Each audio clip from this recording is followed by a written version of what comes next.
Olá, no começo tudo são flores, namoro, casamento, filhos. Mas no meio do caminho a coisa desanda, vem a separação e a convivência muitas vezes não é nada harmoniosa. E é aí que pode entrar o tema do nosso programa, alienação parental.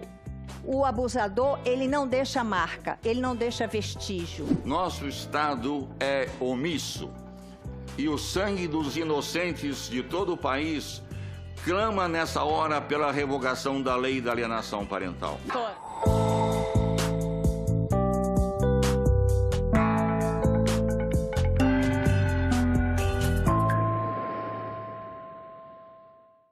A lei da alienação parental foi sancionada em agosto de 2010.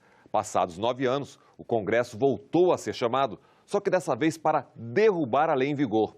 É isso mesmo, está em tramitação no Senado o projeto de lei que revoga a lei da alienação parental. Mas que lei é essa?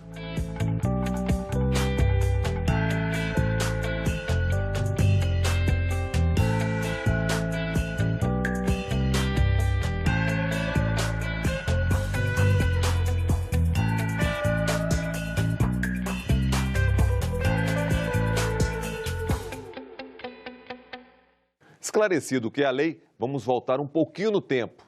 2010. Primeiro, na Comissão de Direitos Humanos. O projeto da alienação parental do deputado Regis de Oliveira, ele visa proteger a criança. Quando o casal se separa, a criança que acaba sendo prejudicada nas disputas que existem entre os casais. Muitas vezes, inclusive, de forma psicológica, a criança sendo abalada por fatos inverídicos por parte desse ou daquela parte. Esse projeto visa dar um amparo efetivamente para a criança. Devido a isso é que eu sou pela aprovação do projeto. Agora, na Comissão de Constituição e Justiça. Alienação parental consiste em programar uma criança para que depois da separação odeie um dos seus pais. Geralmente é praticada por quem possui a guarda do filho. Para isso, a pessoa lança mão de artifícios baixos, como dificultar o contato da criança com o ex-parceiro, falar mal e contar mentiras. Em casos extremos, não tão raro, a criança é estimulada pelo guardião a acreditar que apanhou ou sofreu abuso sexual. Portanto, é uma matéria da maior importância e eu sou inteiramente favorável ao projeto. Como vocês viram aí, o senador Paulo Paim e o então senador Pedro Simon foram os relatores do projeto da Lei da Alienação Parental. Só que em 2018, já com a lei em vigor, a CPI que investigou os crimes relacionados aos maus tratos a crianças e adolescentes no país, aprovou várias propostas de aperfeiçoamento da legislação. Uma delas é justamente a revogação da Lei 12.318, a Lei da Alienação Parental. Vamos ouvir a representante do CONANDA, o Conselho Nacional dos Direitos da Criança e do Adolescente. A entidade quer a revogação da lei. Vamos saber o porquê.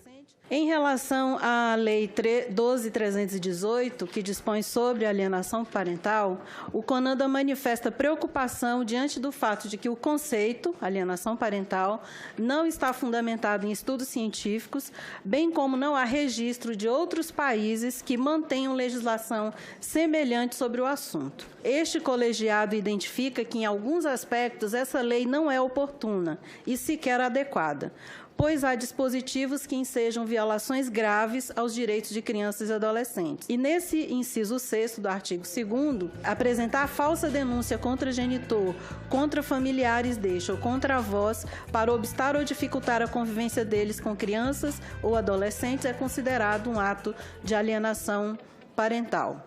Entende-se que esse inciso pode ser prejudicial à criança ou adolescente, pois, se um dos genitores desconfia que a ocorrência de alguma forma de violência por parte de outro genitor, ele pode se sentir acuado e esquivar-se de comunicar as suspeitas às autoridades, posto que teme ser considerado alienador. Mas o CONANDA também critica o artigo 6º da Lei da Alienação Parental. Por este artigo, o juiz poderá, entre outras medidas, determinar a alteração da guarda para a guarda compartilhada ou sua inversão, determinar a fixação cautelar do domicílio da criança ou adolescente, declarar a suspensão da autoridade parental.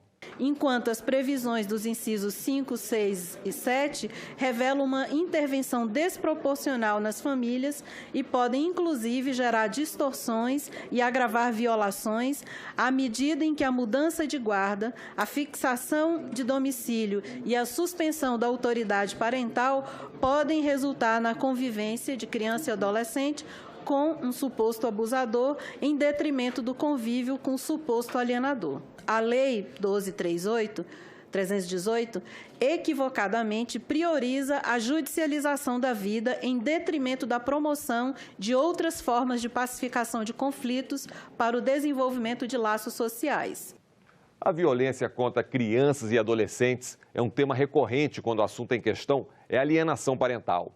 O acusado pode usar a lei da alienação para se defender. E aí, quem acusa e não prova o suposto abuso pode até perder a guarda.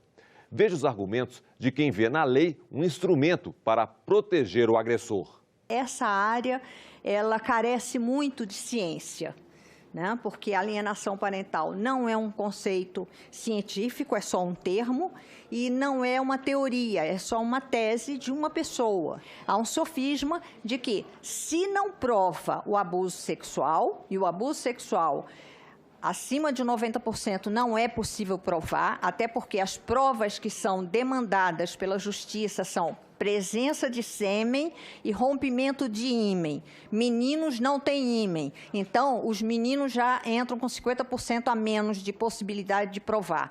E presença de sêmen também não acontece, porque apesar do nome ser estupro de vulnerável, na verdade qualquer ato libidinoso é considerado estupro de vulnerável. Não precisa haver uma penetração peniana. O que mais acontece quando acontece penetração, é digital, não é peniana. O abusador, ele não deixa marca, ele não deixa vestígio. Então, ele não deixa nenhuma possibilidade de se provar o abuso. A única possibilidade é a voz da criança, que é a testemunha do abuso, né?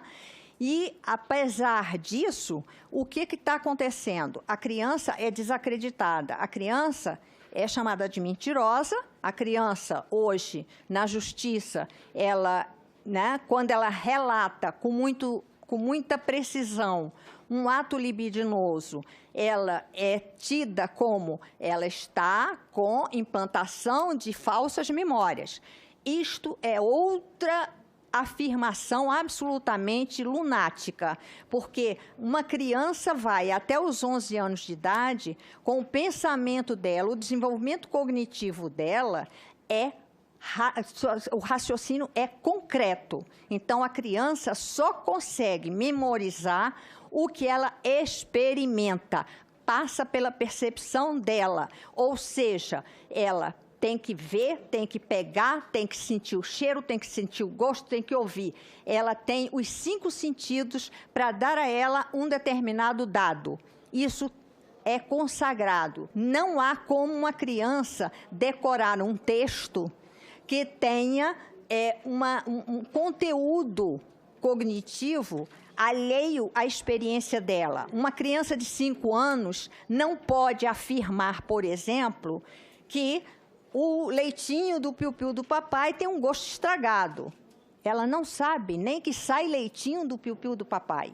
Então, ela não tem condição de ter essa informação. E ela, além de afirmar isso, ela desenha, ela relata de novo, ela explica quando você pergunta, mas no Brasil tudo é alienação parental, tudo é falsa denúncia de abuso sexual. Se radicalizou. E o que a gente tem é o rito, a queixa do abuso sexual, a acusação de alienação parental, não há como se defender da alienação parental, porque é um circuito fechado, e o afastamento da mãe.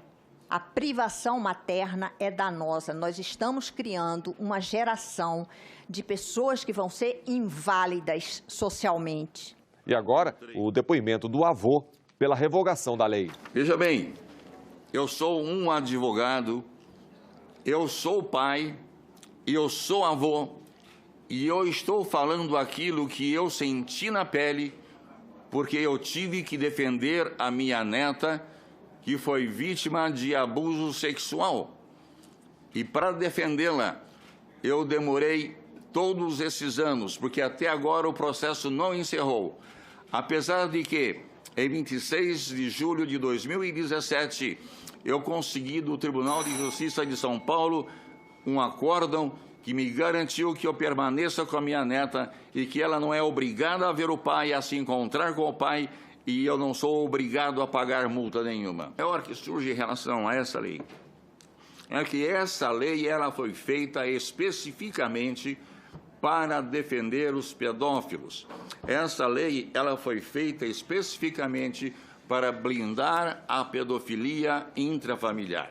Nosso Estado é omisso e o sangue dos inocentes de todo o país clama nessa hora pela revogação da lei da alienação parental. Nenhum país tem a alienação parental como lei.